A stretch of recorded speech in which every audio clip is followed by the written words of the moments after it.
Good morning students. અગાઉના લેક્ચરમાં આપણે સ્વાધ્યાય 3.3 ના દાખલા ગણ્યા, સમમિત અને દ્વિસમિત શ્રેણિકો વિશે પણ ભણી ગયા. આજનો આપણો ટોપિક છે શ્રેણિક પરની પ્રાથમિક પ્રક્રિયાઓ. શ્રેણિક પરની પ્રાથમિક પ્રક્રિયાઓ. તમને ખબર છે કે હું શ્રેણિક કહું એટલે તમને મગજમાં હાર અને સ્તંભ આવે. શું આવશે? હાર અને સ્તંભ. એ વિચારજો કોઈ પણ શ્રેણિકની રચના કઈ રીતે થાય કે શ્રેણિક તમારે બનાવો છો તો અહીંયા અનુરૂપ હાર હોય અને અહીંયા શું છે? અનુરૂપ સ્તંભ હોય. એટલે કે શ્રેણિક પરની પ્રાથમિક પ્રક્રિયાઓ એટલે કે એ હાર અને સ્તંભ ઉપર આપણે પ્રક્રિયાઓ કરવાની છે. એ હાર અને સ્તંભ પર પ્રક્રિયાઓ કરવાની છે. એટલે તમે હારમાં ટોટલ 3 પ્રકારની પ્રક્રિયાઓ કરી શકો અને સ્તંભમાં 3 પ્રકારે પ્રક્રિયા કરી શકો. એમ તમે ટોટલ 6 પ્રકારે પ્રાથમિક પ્રક્રિયાઓ કરી શકો. શ્રેણિક પર શું કરી શકો? ટોટલ 6 પ્રકારે પ્રાથમિક પ્રક્રિયાઓ કરી શકાય. એટલે કે હારમાં 3 પ્રકારે પ્રક્રિયાઓ કરી શકાય, સ્તંભમાં 3 પ્રકારે કરી શકાય,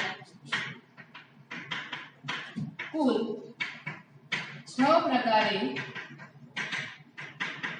પ્રાથમિક પ્રક્રિયાઓ થઈ શકે. કુલ 6 પ્રકારે પ્રાથમિક પ્રક્રિયાઓ થઈ શકે. ખબર પડી ગઈ તમને? 3 પ્રકારે હારમાં અને 3 પ્રકારે સ્તંભમાં, એમ ટોટલ તમે શ્રેણિકમાં 6 પ્રકારના ફેરફાર કરી શકો. પરાવર્તન કહી શકો. પરિવર્તન કે તમે હારનું પરિવર્તન કરો, સ્તંભનું પરિવર્તન કરો, એના જે મૂલ્યો આપેલા છે બધાને કંઈ નવા મૂલ્યો લાવો અને ટોટલ 6 પ્રકારે થઈ શકે. 3 હારમાં અને 3 સ્તંભમાં. એમાં પહેલું છે કોઈ પણ બે હાર અને સ્તંભની અદલ-બદલ. પહેલી પ્રક્રિયા છે કોઈ પણ બે હાર અથવા સ્તંભની અદલ-બદલ.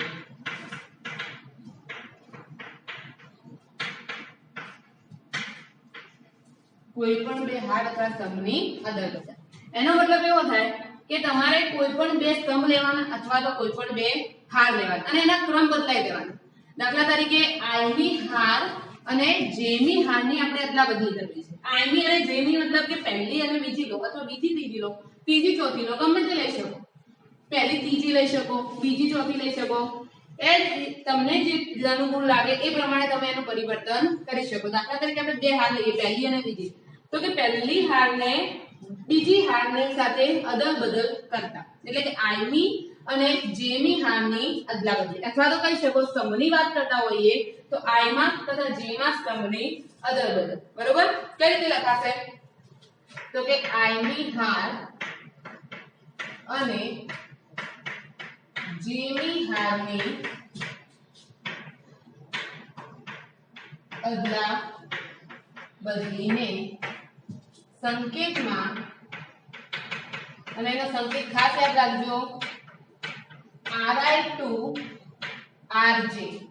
ri to rj એટલે કે આ i ની હારને j ની હાર સાથે શું કરવાની છે? બદલાવાની છે. એટલે કે i ની હારના સ્થાને j ની હારને લઈ દેવાની અને j ની હારના સ્થાને i ની હારને લઈ દેવાની. એટલે કે i ની અને j ની હારને તમે શું કરી? અદલા-બદલી કરી. અને તે જ રીતે i ના સ્તંભ અને j માં સ્તંભની અદલા-બદલી. i માં સ્તંભ અને j માં સ્તંભની અદલા-બદલી. એને સંકેતમાં કઈ રીતે લખાય? તો જેમ અહીંયા ri to rj લખ્યું એમ ci to cj. ri to rj અને ci to cj. ક્લિયર? આટલા સુધી દરેકને ખબર પડી ગઈ કે બે હાર અથવા બે સ્તંભની અદલા-બદલી કરવાની હોય તો હારની કરો તો ri to rj, સ્તંભની કરો તો ci to cj. આપણે એક ઉદાહરણ દ્વારા સમજીએ જેથી વધારે ખ્યાલ આવે. દાખલા તરીકે આપણી પાસે ઉદાહરણ છે a = 1024. આપણી પાસે આવો એક શ્રેણિક આપેલો છે. એમાં તમારે પહેલી બીજી હારને અદલા-બદલી. અહીંયા તો આપણી પાસે બે હાર છે. દાખલા તરીકે તમારે કરવું છે r1 to r2 કરતા. r1 to r2 કરતા એટલે કે પહેલી અને બીજી હારની અદલા-બદલી કરીએ તો નવો શ્રેણિક આપણને કયો મળશે? r1 to r2 કરતા શું મળશે ચલો કે પહેલી હારના સ્થાને બીજી મૂકી દેવાની અને બીજીના સ્થાને પહેલી. તો અહીંયા 2 4 પહેલા આવી જશે અને 1 0 બીજા. ક્લિયર એટલા સુધી? જુઓ કે R1 to R2 કરતા એટલે કે પહેલી અને બીજી હારની તમારે અદલાબદલી કરવાની છે. બીજું કશું તમારે જોવા નથી અત્યારે, ખાલી R1 to R2 એટલે પહેલી અને બીજી હારની અદલાબદલી કરવાની. તો પહેલીની જગ્યાએ બીજી અને બીજીની જગ્યાએ પહેલી. તો આપણે કરી દીધું કે બીજી હારને પહેલી હારમાં ટ્રાન્સફર કરી દીધી અને પહેલીને બીજીમાં ટ્રાન્સફર કરી. તો નવો શ્રેણી શું બન્યો? 2 4 1 0. આ તો કઈ હારની વાત. જો સ્તંભમાં કરવું હોય તો શું લખાય? C1 to C2 એનો મતલબ કે બીજા સ્તંભને પહેલા સ્તંભમાં ટ્રાન્સફર કરો અને પહેલાને બીજામાં. તો અહીંયા 0 4 અને અહીંયા 1 2. ક્લિયર? આ તમારો થયો નવો શ્રેણી. તમે જોઈ શકો છો કે બીજાને મેં પહેલામાં લાવી દીધો અને પહેલાને બીજામાં મૂકી દીધો. બરાબર? આ પહેલી પ્રક્રિયા, બે હાર અથવા બે સ્તંભની અદલાબદલી. ક્લિયર એટલા સુધી? હવે બીજી પ્રક્રિયા ભણીએ.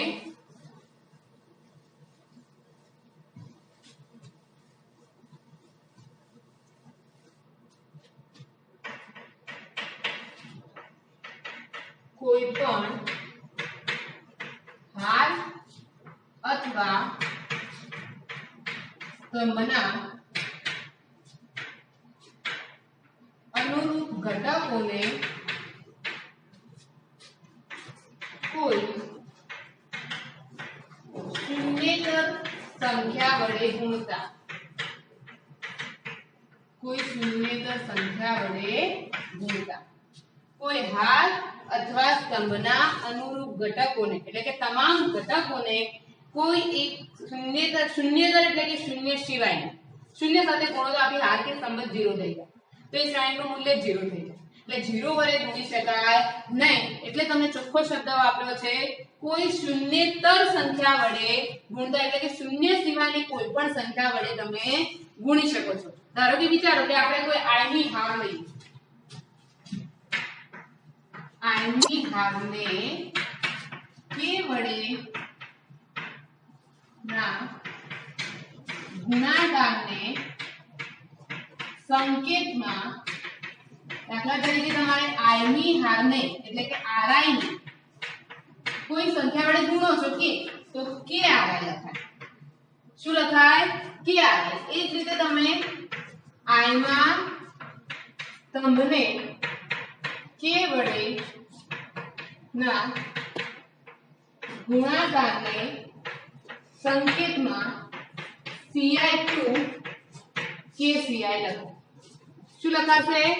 ci2 kci ri2 ki. એટલે કે કોઈ પણ i ની હારને તમે k વડે ગુણો અથવા કોઈ i માં સ્તંભને તમે k વડે ગુણો. ક્લિયર એટલા સુધી?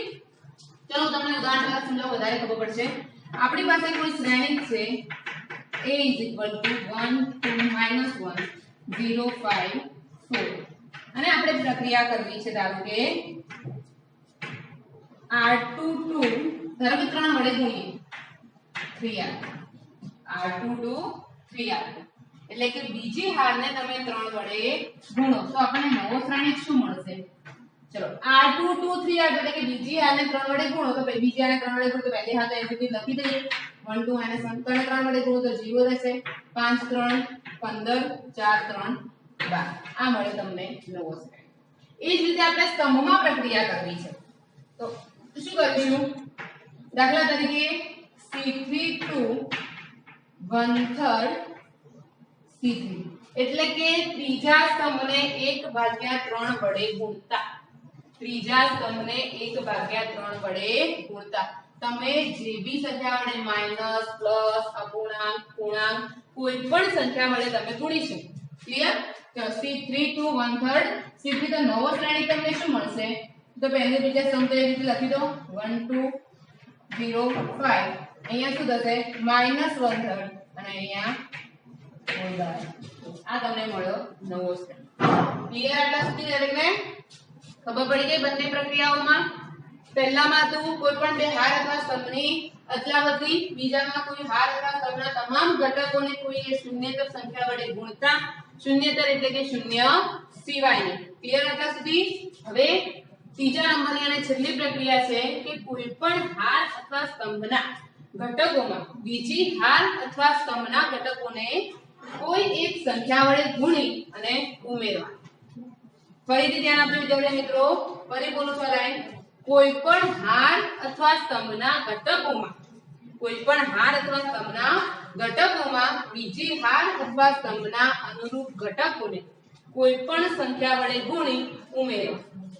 ચલો લખી લો એટલે વધારે ખ્યાલ આવશે તમને.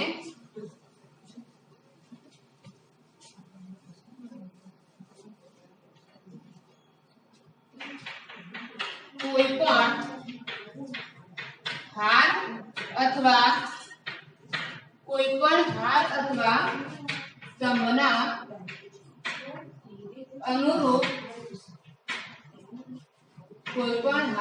સ્તંભના અનુરૂપ ઘટકોમાં બીજી કોઈ હાર અથવા સ્તંભના ઘટકોને ગુણી ઉમેરતા. ચલો ફરીથી એકવાર ધ્યાન આપજો. કોઈ પણ હાર અથવા સ્તંભના અનુરૂપ ઘટકોમાં, કોઈ પણ હાર અથવા સ્તંભના અનુરૂપ ઘટકોમાં શું કરવાનું તમારે? બીજી હાર અથવા સ્તંભના ઘટકોને ગુણી અને ઉમેરવા. કોઈ એક હાર તમે પ્રોપર લઈ લો, એ હારની અંદર બીજી હાર બીજી હારને કોઈ એક સંખ્યા વડે ગુણો અને એ ગુણી અને એ જ ઘટકોને ગુણેલા જે ગુણીને તમને નવી સંખ્યાઓ મળશે એ સંખ્યાઓને તમારે આગળવાળી હારમાં ઉમેરવા. ફરીથી એકવાર ધ્યાન આપજો. તમે આ પ્રક્રિયા હારમાં પણ કરી શકો અને સ્તંભમાં પણ કરી શકો કે કોઈ એક હાર લો તમે અને એ હારની અંદર બીજી હારના તમામ ઘટકોને કોઈ એક સંખ્યા વડે ગુણી અને આ પ્રથમ હારમાં શું કરવાની? ઉમેરવાની. આપણે ઉદાહરણ લઈને સમજીએ તો વધારે ખ્યાલ આવશે. આ જે ઉમેરવાની પ્રક્રિયા દાખલા તરીકે વિચારો કે આઈમી હારમાં જેમી હારને કે વડે ગુણી ઉમેરતા.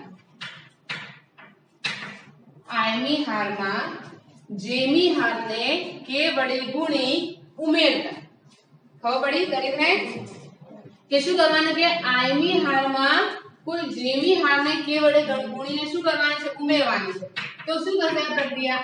ri2 ઉમેરવાની કોની અંદર છે? જો પ્રક્રિયા કોના ઉપર કરવાની છે? ri પર. ri ની અંદર ઉમેરવાનું. તો અહીંયા ri લખવાનું, અહીંયા પણ ri લખીશું કે ri2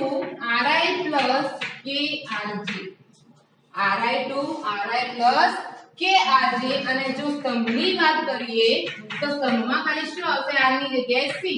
ci2 ci plus kcj એટલે કે કોઈ આઈમાં સ્તંભમાં કોઈ જેમાં સ્તંભને કે વડે ગુણી અને ઉમેરવા. ખબર પડી ગઈ વિદ્યાર્થી મિત્રો? જો ફરીથી એકવાર ધ્યાન આપજો કે અહીંયા જેમી હારને કે વડે ગુણી અને આઈમી હારમાં ઉમેરવાની, અહીંયા જેમાં સ્તંભને કે વડે ગુણી અને આઈમાં સ્તંભમાં ઉમેરવાનું. ક્લિયર? ચલો ઉદાહરણ લઈને વધારે ખ્યાલ આવશે. દાખલા તરીકે a = 1 2 5 3 આપણી પાસે આવો a છે. એની અંદર તમારે ધારો કે પહેલી હાર પર પ્રક્રિયા કરવી છે. પહેલી હારમાં તમારે બીજી હારને 2 વડે ગુણી અને ઉમેરવો છે અથવા -2 વડે ગુણી અને પહેલામાં ઉમેરવું છે. તો કઈ રીતે કરીશું? જો r12 r1 -2r2 જો r1 -2r2 એટલે કે r2 ને -2 વડે ગુણી અને પહેલી હારમાં ઉમેરો, બીજી હારને -2 વડે ગુણી અને પહેલી હારમાં ઉમેરો. દરેકના સંકેતમાં ખ્યાલ આવી જવો જોઈએ. અહીંયા તમે અહીંયાથી લખો છો અને ગુણાકાર કરવાનો અને એ ગુણાકારને તમારે આ આગળની હારમાં ઉમેરવા. એ રીતે સમજવા પડશે કે આ k ને આ સાથે ગુણી cj સાથે અને ci માં શું કરવાનું? ઉમેરવાના. ક્લિયર એટલા સુધી? ચલો r1 to r1 minus 2r એટલે કે r2 ને -2 વડે ગુણી અને r1 માં ઉમેરો. તો તમને નવો શ્રેણિક શું મળશે? ચલો r2 ને -2 વડે ગુણીએ તો r2 ને -2 વડે ગુણો તો કેટલા થશે? આ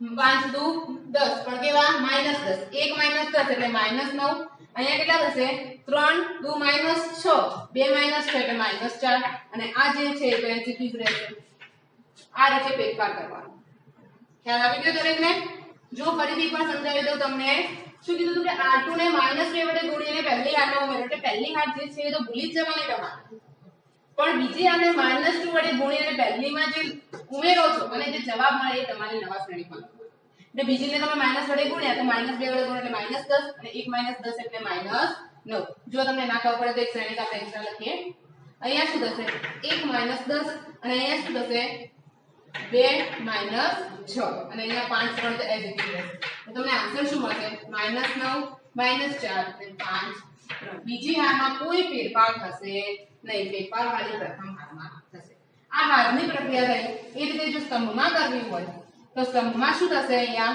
દાખલા તરીકે આપણે C1 તો C2 પર પ્રક્રિયા કરવી છે તો C2 to C1 હવે તમે પહેલા સ્તંભને ધારો કે 3 વડે ગુણી અને બીજામાં ઉમેરો અથવા 1/2 વડે ગુણી અને બીજામાં ઉમેરો તો શું લખાય plus 1/2 C1 C2 to C2 plus 1/2 C1 એટલે કે C1 ને 1/2 વડે ગુણી અને C2 માં ઉમેરો એટલે કે પહેલા સ્તંભને 1/2 વડે ગુણી અને C2 માં ઉમેરો તો પહેલો સ્તંભ તમને કીધો છે તો પહેલાને ગુણવાના છે તો પહેલો તો as it is 1/5 મળી જશે પહેલાને 1/2 વડે ગુણો તો 1/2 plus 2 અહીંયા શું થશે 1/2 plus 2 અને અહીંયા 1/2 વડે ગુણો તો 3 ભાગ્યા સોરી અહીંયા ગુણવાના છે તો 5 ભાગ્યા 2 વત્તા 3 ચલો અહીંયા શું જવાબ મળશે તમને 1 2 to 4 plus 1 એટલે 5/2 અહીંયા કેટલા થશે 5 અહીંયા 11/2 આ થઈ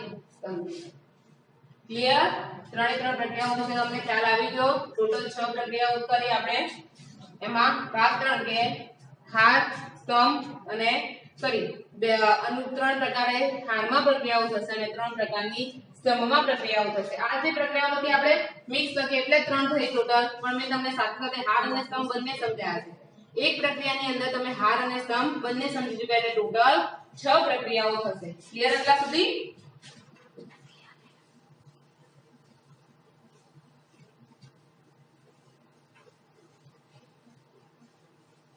શ્રેણિક પરની પ્રાથમિક પ્રક્રિયાઓ તમારે ખાસ યાદ રાખવાની કારણ કે એના પછીનો જે ટોપિક આવશે એમાં એનો ઉપયોગ થશે એટલે આ ચેપ્ટરનો મહત્વનો ટોપિક છે જે તમારે એના પછીના ચેપ્ટર નિશ્ચય એ નિશ્ચયમાં પણ ઉપયોગી થશે એટલે આ પ્રક્રિયાઓ ભૂલવી નહીં એ સેકન્ડ ટોપિક છે વ્યસ્ત સંપન્ન શ્રેણી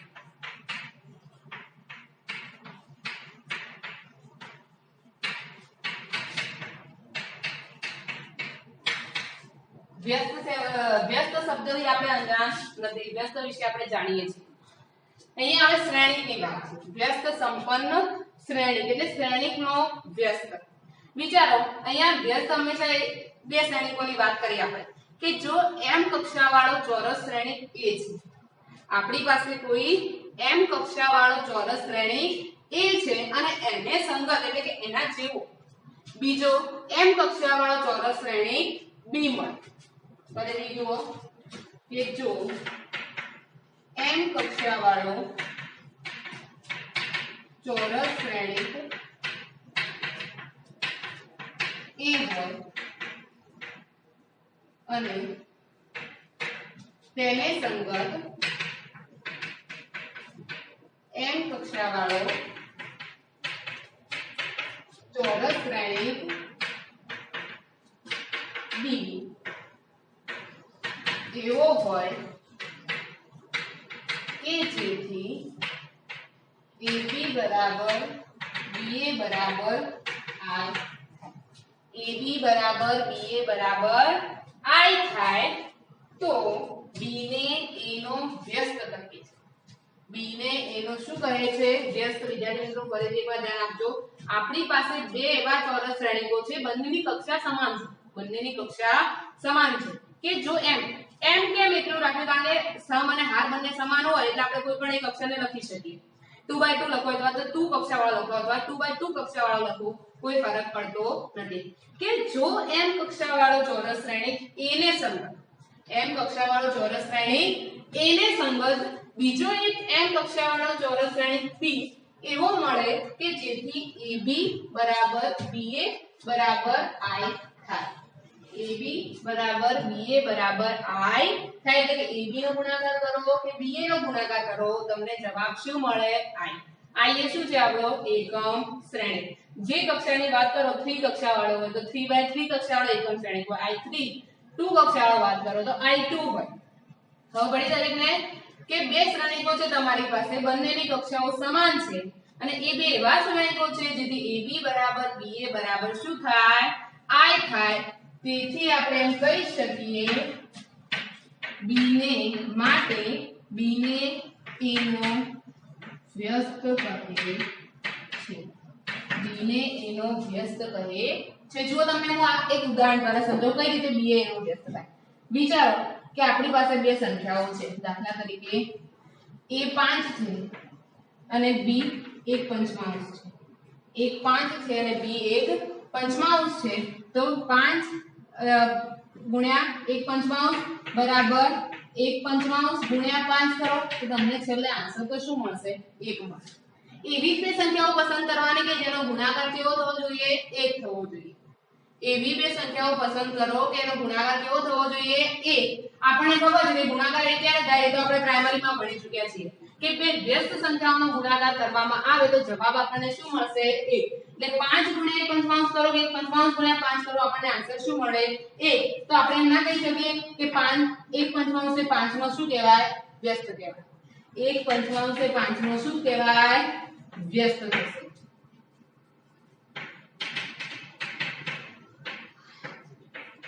ક્લિયર એટલા સુધી? એ જ રીતે આમાં શું થશે? જો AB BA I તો B ને A નો વ્યસ્ત કહે છે. B ને તમે A નો વ્યસ્ત કહો અથવા તો A ને B નો વ્યસ્ત કહી શકાય અથવા શું કહી શકાય?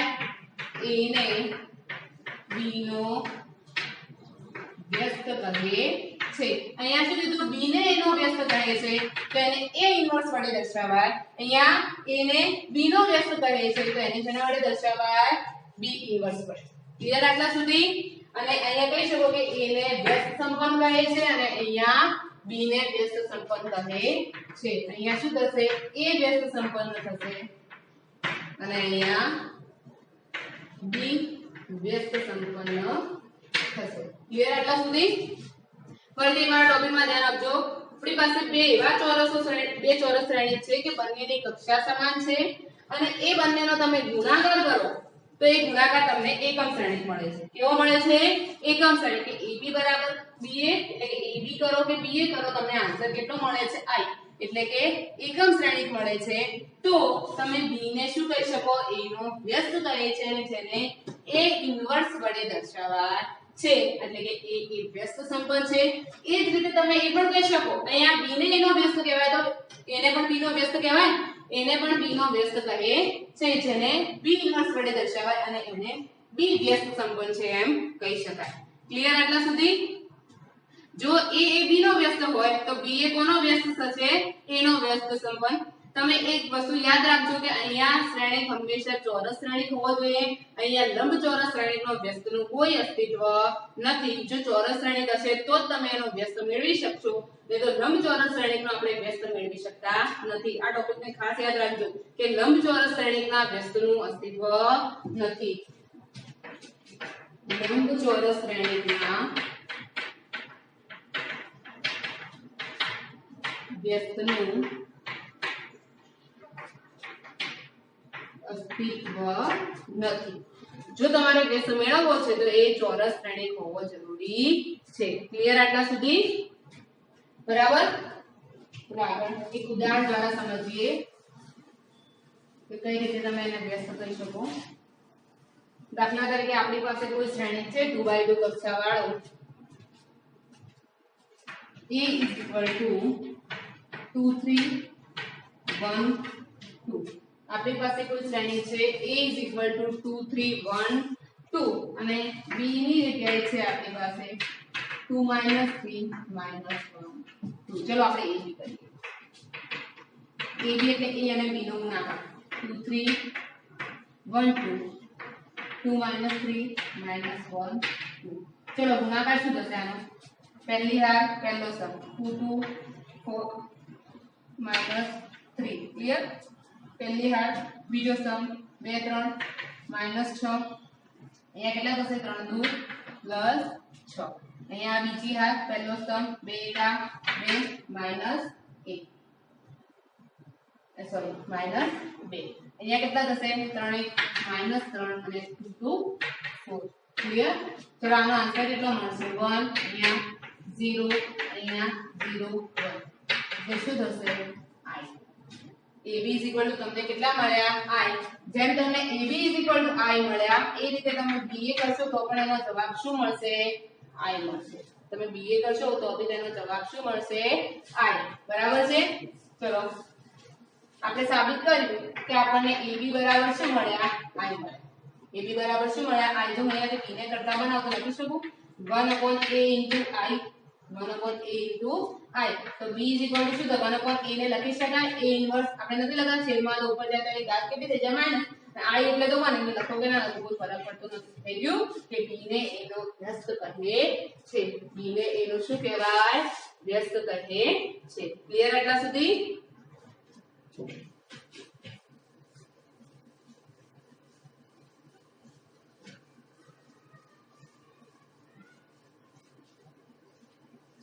तो व्यस्त में હું તમને ખાસ એક વસ્તુ જણાવવા માંગુ છું કે જો ચોરસ શ્રેણિકનો વ્યસ્ત શ્રેણિક અસ્તિત્વ ધરાવતો હોય જો કોઈ ચોરસ શ્રેણિકનો વ્યસ્ત શ્રેણિક અસ્તિત્વ ધરાવતો હોય તો તે અનન્ય અનન્ય એટલે કે એક અને માત્ર એક જ કે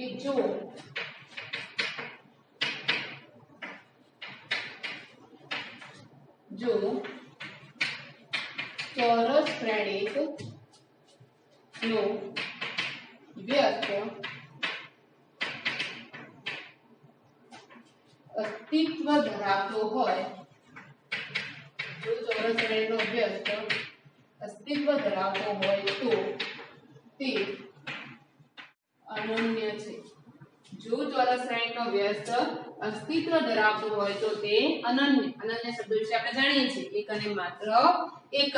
વિચારો કે આપણી પાસે કોઈ શ્રેણિક છે a આપણી પાસે કોઈ શ્રેણિક છે a આપણે ખાલી વિચારીએ કે એને આપણે બે વ્યસ્ત લઈએ b અને c એના બે વ્યસ્ત લઈએ b અને c એટલે કે b ને a નો વ્યસ્ત કહેવાય અને c ને પણ a નો વ્યસ્ત કહેવાય। કે દાખલા તરીકે ધારો કે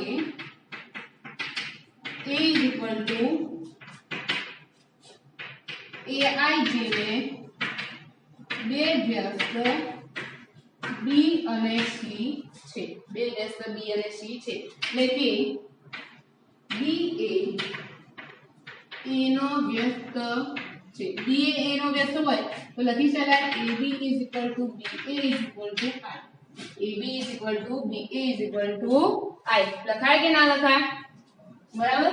હવે એ રીતે શું લખી શકાય c એ a નો વ્યસ્ત છે c એ a નો વ્યસ્ત હોય તો શું લખાય ac = ca = i લખાય કે ના લખાય। હવે આપણે લખી શકીએ b = bi b = bi લખાય કે ના લખાય b = bi તમે લખી શકો કારણ કે i એટલે શું થશે એકમ શ્રેણી તો એકમ શ્રેણીને કોઈ પણ શ્રેણી સાથે ગુણો તો એનો શ્રેણી તમને પાછો મળે તો b = bi તો તમે i ની જગ્યાએ શું મૂકી શકો બીજું i ની જગ્યાએ શું લખી શકો તમે બીજું અહીંયા એક તો ba છે ba તો ઓલરેડી આવે તો i તમે ac અથવા ca લખી શકો i તમે ac અથવા ca લખી શકો કે નહીં તો b = b અને i ની જગ્યાએ લખીએ ધારો કે આપણે ac i ની જગ્યાએ શું લખીએ ac તો અહીંયા એમ લખી શકાય ba * c અને ba બરાબર તો શું છે i તો અહીંયા થાય ic b = તમને શું મળ્યું ic તો i તો એકમ શ્રેણી છે તો b બરાબર c સાબિત થઈ ગયું કે b અને c નું મૂલ્ય કેવું હશે 1 કારણ કે બે વ્યસ્ત ક્યારેય હોઈ શકે નહીં જો એનો વ્યસ્ત અસ્તિત્વ ધરાવતો હોય તો તે અનન્ય હોય એટલે કે એક અને માત્ર એક જ હોય। ક્લિયર આટલા સુધી। ચલો નેક્સ્ટ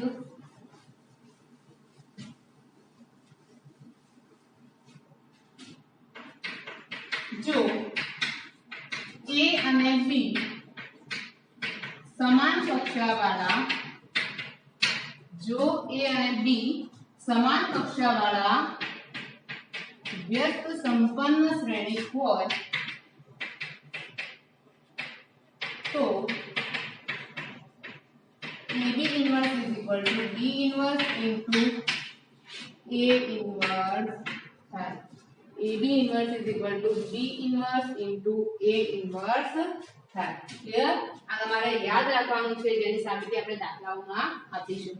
જેમ પેલા પરિવર્તમાં હતું કે AB નો dash is equal to B dash into A dash, અહીંયા એ જ રીતે AB inverse is equal to B inverse into A inverse. Clear એટલા સુધી? હવે મોસ્ટ ઇમ્પોર્ટન્ટ ટોપિક છે અને ચેપ્ટરનો લાસ્ટ ટોપિક છે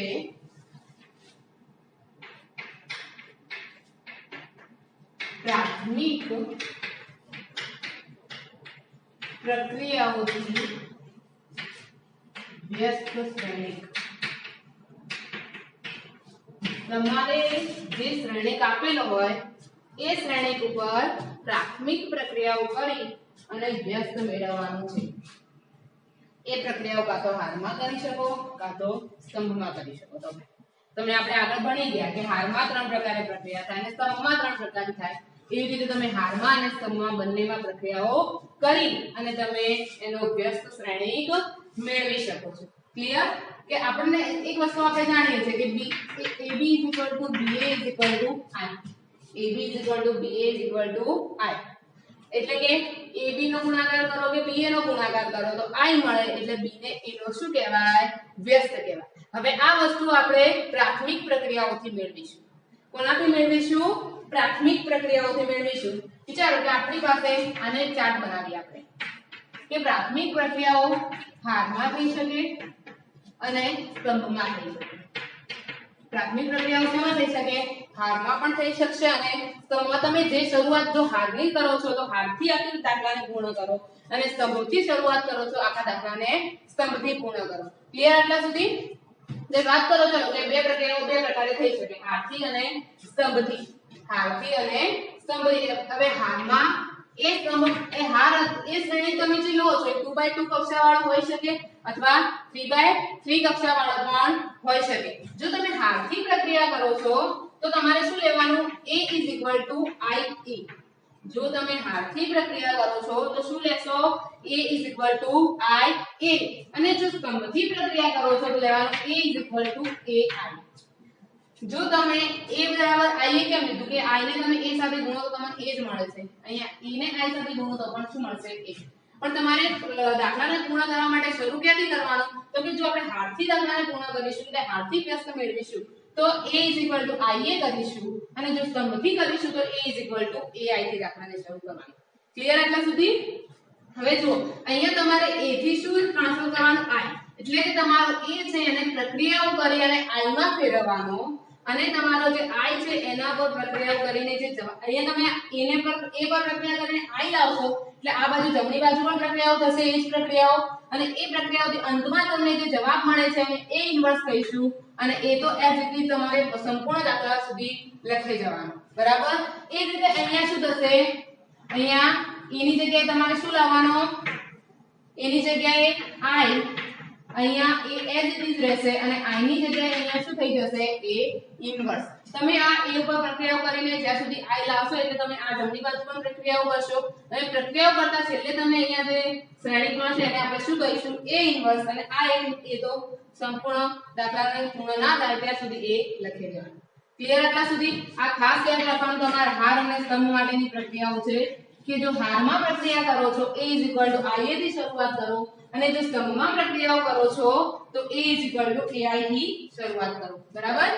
હવે આપણે વાત કરીએ 2x2 કક્ષાવાળો શ્રેણિક હોય એ હાર હોય કે સ્તંભ હોય. 2x2 બંનેમાં સરખું જ હોય. 2x2 કક્ષાવાળો શ્રેણિક હોય તો કઈ રીતે પ્રક્રિયાઓ? તમને ખબર છે કે તમારે A થી A ને શેમાં ફેરવવાના છે? I માં. તે 2x2 ની વાત કરીએ તો આપણે કેવા લાવવાના? 1 0 0 1. તમારે આવો શ્રેણિક લાવવાનો છે. A ની જગ્યાએ શું લાવવાનું છે? I. તો એની પાસે આ શ્રેણિક લાવવા માટે ટ્રીક છે. એને કહેવામાં આવે છે A ઇન્વર્સ નો મેપ. A ઇન્વર્સ નો મેપ કે A ઇન્વર્સ કઈ રીતે લાવવા એની એક ટ્રીક છે. એટલે કે પહેલા સૌપ્રથમ અહીંયા 1 લાવી દેવાનું. અહીંયા શું લાવવાનું? 1. કારણ કે અહીંયા 1 0 0 1 તમારે લાવવાના છે. તો સૌપ્રથમ પ્રક્રિયા કરીને તમારે 1 લાવવાના. 1 લાવ્યા પછી બીજી હારમાં શું લાવવાનું? 0 લાવવાનું. બીજી હારમાં 0 લાવ્યા બાદ એના એ જ હારમાં 1 લાવીશું, ત્યારબાદ પહેલી હારમાં શું લાવીશું 0, એટલે આપણને મળી ગયો I 1001. ક્લિયર? આ વાત થઈ 2/2 કક્ષાવાળા હાર શ્રેણીકમાં, એટલે કે તમારે હારમાં પ્રક્રિયાઓ કરવાની છે તો A ઇન્વર્સ નો મેચ શું થશે? પહેલા 1 લાવો, પછી 0 લાવો, પછી 1, પછી 0. ક્લિયર? એ જ વસ્તુ જો તમારે સ્તંભમાં કરવી છે, એ જ વસ્તુ તમારે સ્તંભમાં કરવી છે તો પહેલા 1 લાવવાનો, પછી જમણી બાજુ 0, પછી નીચે 1 લાવો, આ બાજુ 0. થઈ ગયું 1 0, સોરી અહીંયા 1 0 1 0 0 1. પહેલા 1 લાવો, પછી 0 લાવો, પછી બીજી હારમાં 1 લાવો અને બીજી હારમાં 0 લાવો. તો તમે જો પ્રોપર આ રીતે આગળ પ્રક્રિયા કરશો તો તમારો જવાબ સરળતાથી તમને મળી જશે. જુઓ 1 0 1 0. પહેલા 1 લાવો, હારમાં જુઓ 1 લાવો, પછી બીજી હારમાં 0 લાવો, એની હારમાં 1 લાવો, પહેલી હારમાં 0 લાવો. સ્તંભમાં શું થશે? પહેલા 1 લાવો, 1 તો ફરજિયાત બધામાં પહેલા લાવી દેવાનું, 1, પછી એની હારમાં 0, નીચે 1, અહીંયા 0. આ વાત થઈ 2/2 શ્રેણીકની. એ જ રીતે જો 3/3 શ્રેણીક હોય, શું હોય? 3/3 શ્રેણીક, અને હારમાં તમારે લાવવું છે. હાર શ્રેણીકમાં 3/3 કઈ રીતે કરશો? જો 3/3 માં કઈ રીતે એકમ શ્રેણીક આવશે? 1 0 0 0 1 0 0 0 1. આ તમારો થયો I3, એટલે કે 3/3 મેટ્રિક્સ ની અંદર તમારો I આવો થશે. તમારે આ I લાવવા માટે કઈ રીતે પ્રક્રિયાઓ કરશો? તો પહેલા તો 1 લઈ દે, તો કોમન છે બધામાં, પહેલા 1 લઈ લેશો. શું લાવીશું? 1, પછી બીજી હારમાં 0, પછી ત્રીજી હારમાં 0, અને પછી અહીંયા તમારે ક્રોસમાં બીજી હારમાં 1 લાવવાનું. બીજી હારમાં શું લાવીશું? 1 લાવીશું, અને પછી નીચે ત્રીજી હારમાં 0, અહીંયા તે જ હારમાં 1, પછી ઉપર 0, અહીંયા 0, અને અહીંયા શું આવશે? 0. થઈ ગયો આપણો આખો એકમ શ્રેણીક પૂર્ણ. ચલો ફરી એકવાર ધ્યાન આપી લો. પહેલા 1 લાવો, પછી બીજી હારમાં 0, ત્રીજી હારમાં 0, પછી બીજી હારમાં 1 લાવો, ત્રીજી હારમાં 0, એ જ હારમાં 1 0 0 0. જો તમે આ રીતે દાખલાને ગણશો તો જ સરળતાથી જવાબ આવશે, નહીં તો જવાબ મળશે નહીં. જવાબ લાવવામાં તમને ડિફિકલ્ટી પડશે, કારણ કે પ્રક્રિયાઓ બહુ બધી વધી જશે, છેલ્લે તમને જવાબ સાચો આવે કે ખોટો આવે એનો કોઈ ખ્યાલ રહેશે નહીં. એટલે આ 3/3 કક્ષાવાળા એકમ શ્રેણીક લાવવા માટેની હાર શ્રેણીકમાં હતી વાત. હવે જો સ્તંભ શ્રેણીકમાં એ પ્રક્રિયાઓ કરવી હોય તો કઈ રીતે કરીશું આપણે? સ્તંભમાં 3/3 એ તો તમારે એકમ શ્રેણીક એસટી લાવવાનો છે, પરંતુ સ્તંભમાં પ્રક્રિયાઓ આપણે A થી શરૂ કરીએ છીએ, એટલે પહેલા તો 1 લાવો, એ તો કોમન જ છે. પહેલા શું લાવી દેવાના? 1, પછી અહીંયા શું લાવશો? 1 ની બાજુમાં જુઓ તમે શું છે? પછી 0, તો અહીંયા કેટલા આવશે? 0, એક અહીંયા 0. હવે જેમ પહેલામાં 3 સુધી રીતે અહીંયા બીજી હારમાં 1 લાવો, પછી અહીંયા બીજી હારમાં 0, અહીંયા 1 0 0, અને અહીંયા 0. થઈ ગયું 1 0 0 0 1 0 0 0. ક્લિયર? જુઓ પહેલી હારમાં 1, એ જ હારમાં 0 0 લાવી દો, પછી બીજી હારમાં 1 લાવો, બીજી હારમાં 0 1 0 0 0. ક્લિયર? જો આ મેપ જે મેં દોર્યો છે એ મેપ તમારે ખાસ યાદ રાખવાનો છે. જો જરા પણ ભૂલ થશે તો દાખલાનો જવાબ આવશે નહીં. ક્લિયર? ફરીથી એકવાર ધ્યાન આપી લો કે પ્રાથમિક પ્રક્રિયાઓ બે પ્રકારે થઈ શકે, કાં તો હારમાં થઈ શકે, કાં તો સ્તંભમાં થઈ શકે. એ પ્રક્રિયાઓ મેં શરૂઆતના લેક્ચરમાં તમને કહી દીધું છે કે 6 પ્રકારની પ્રક્રિયાઓ કરી શકો તમે.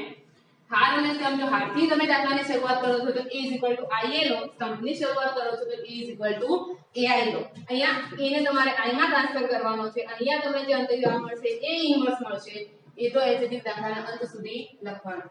એ રીતે અહીંયા પણ પછી આ A ઇન્વર્સ નો મેપ, એટલે કે તમારે આ A માંથી I કઈ રીતે ટ્રાન્સફર કરવો એની પ્રક્રિયાઓ છે કે પહેલા પ્રક્રિયા કરીને અહીંયા 1 લાવો, પછી 0 1 0, એ રીતે અહીંયા 1 0 1 0, એ રીતે 3/3 મેટ્રિક્સ માટે છે આથી અહીંયા સ્તંભ માટે.